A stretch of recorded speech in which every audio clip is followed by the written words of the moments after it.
welcome to Jason Reed's Comics, sponsored by Thor 2 The Dark World. Now with 13% less Natalie Portman and 200% more Tom Hiddleston. You're welcome, ladies of Tumblr. Away!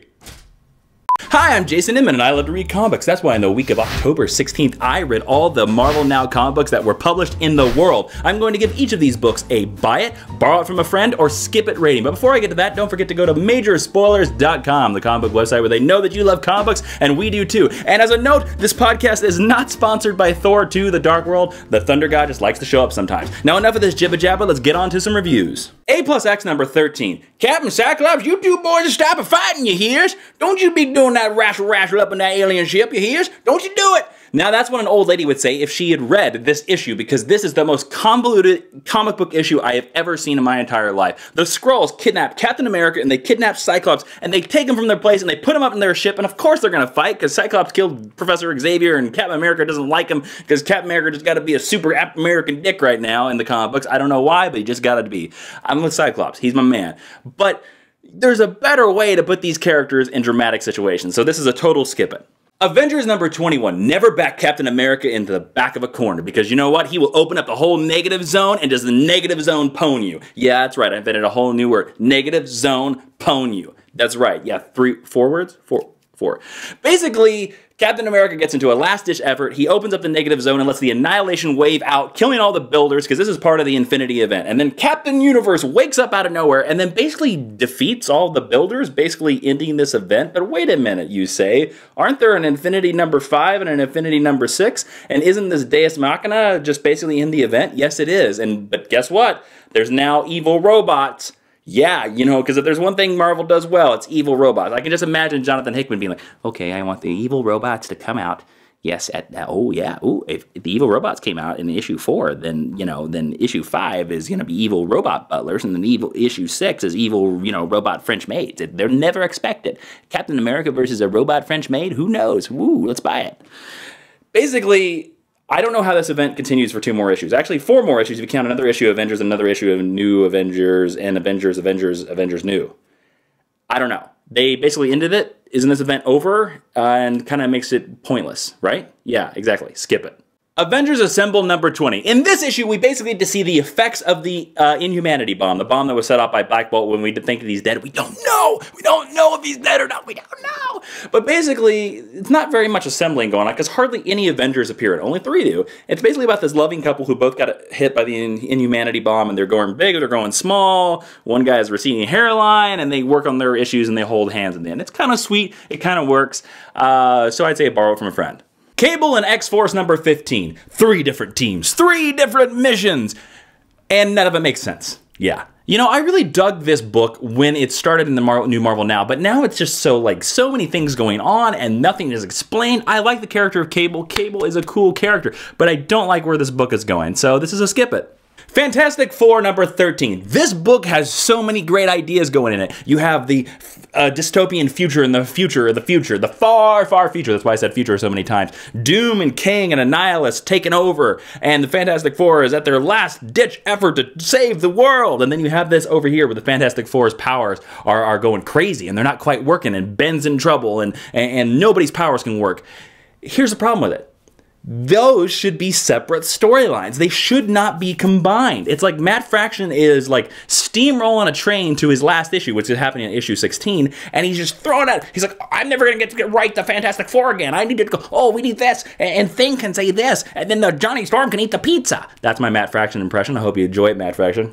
I know you're a listener and a viewer and a watcher, but it just seems like too much is going on. These could both be separate storylines. They should be separated. They should have a time to breathe, because the idea of the Fantastic Four losing their powers is a very powerful idea. It gets you in the gut level.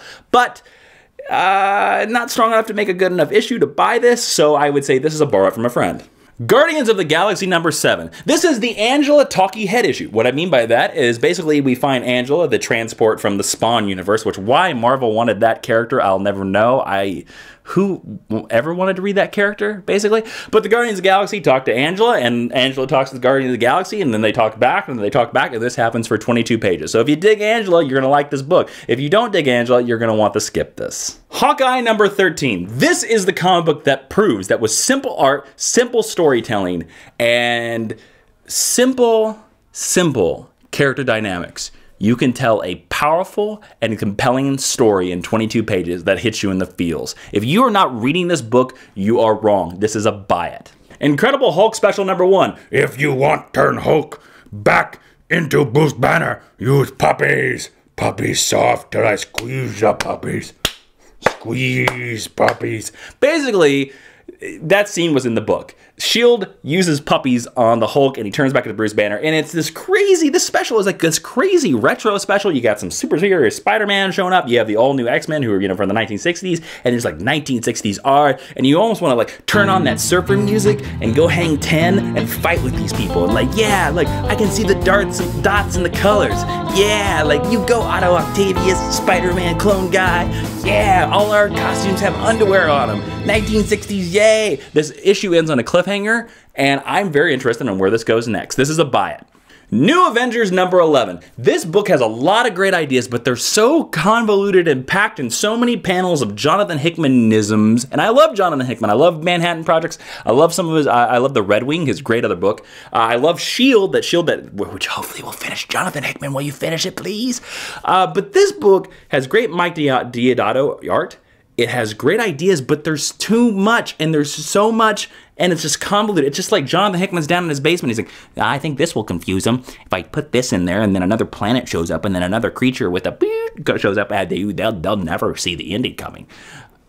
This is a series that seems like is perfect to buy the omnibus when all 20 issues are done and just read it straight through, because then it will be a great and compelling tale. But now, single issue, waiting every month, there's too much to remember. It's almost like Game of Thrones. Like, I love Game of Thrones, but sometimes Game of Thrones, when the new season starts, especially the season 1 premiere, you're just like, who's that? Who's this person? I don't forget that. Oh, midget. Got it. I got it. Small person. Sorry. Yeah.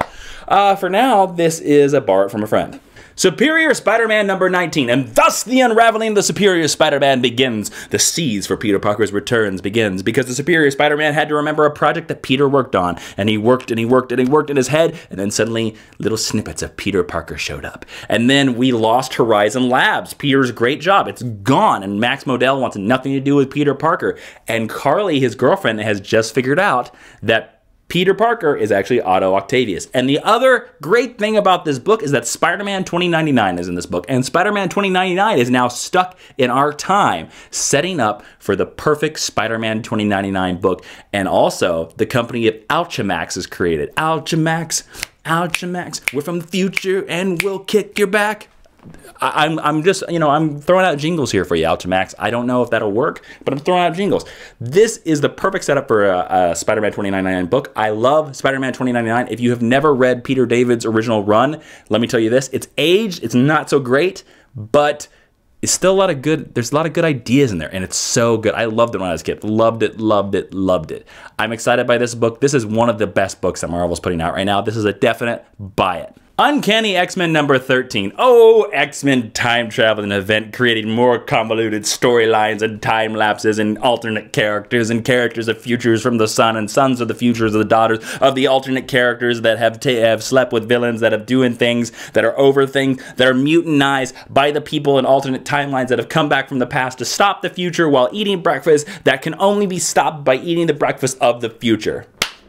You don't get any more confusing than this. And you know what? That just seems to be the case with X-Men. We just get more confused and more confused. It's still a lot of fun because the characters are great. That's the greatest thing about the X-Men, the characters. But when you convolute them into time travelingness, you just sometimes get lost. I'm certain this will be an amazing read in the trade. Like, I'm a big trade person this week. I don't know why, but everything that Marvel is doing right now seems to be like, you need like all the 8 issues that happened before it, and you need to read them all in one sitting, because month to month to month, you're forgetting half the stuff that's going on. Even though there's a recap page, which is, I'm glad for the recap page, but it just doesn't work. This is still a borrow it from a friend, because it's still that good, but maybe wait for the trade.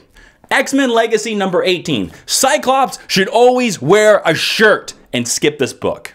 And that's all the Marvel Now comic books for October 16th. As always, go to majorspoilers.com, the comic book website where they know that you love comic books, and we do too. They have some amazing podcasts. They have some Zach on Film. They have one of my favorite podcasts, Top 5. Really good stuff. Go check it out. As always, leave in the comments below what you want me to review. Do you want me to review Arrow Season 1? I could do that. You want me to review specific issues? If you want me to review some indie titles, give me a specific titled review. I will review it all the way through and we will talk about it. Thank you to all who like, favorite, and subscribe. I internet love you all. The more you comment below, the more you share these videos, the more of these videos I can give you to you. I want to make these videos for you and to spread my love of comic books to you out there. If you're not reading comic books, you should be ashamed of yourself, and I want you to read comic books. So, as always, I'm Jason Inman. Be seeing you. Oh yeah, when to go to the ultimate albino. You like to kill and send paper while you read the row. Okay, you're back, right?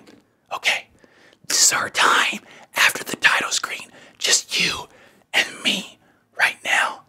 And I'm gonna tell you, I started reading a comic book and it was really, really, really good. It was actually 100 bullets. I started reading 100 bullets. I'm like 40 issues in. I really dig it. It has a slow start. But you know what? I wish there was more country music in it. Why? Because there needs to be country music songs like When to Go, Why Did You Go? I Simply Want to See Your Whiteness. If you don't know what this song is, you haven't been watching enough of my channel. And you need to go check out that When to Go video because it's almost Halloween. It's almost Halloween. Also, I'm letting you on a secret. I'm going as Captain Kirk for Halloween, and it's gonna be awesome. I got a Spock, and I got a Spock that's a girl, and it's gonna be awesome. We're gonna be the best two Star Trek people at the parties. So, if you want to invite to my parties, just leave a comment below. I'll give you the invite. I'll give you the secret YouTube invite. We'll do the secret handshake. And you'll be there. Hey, thanks again for watching. If you're still watching at this point, you're awesome. Just know that. Whatever you do, you're awesome.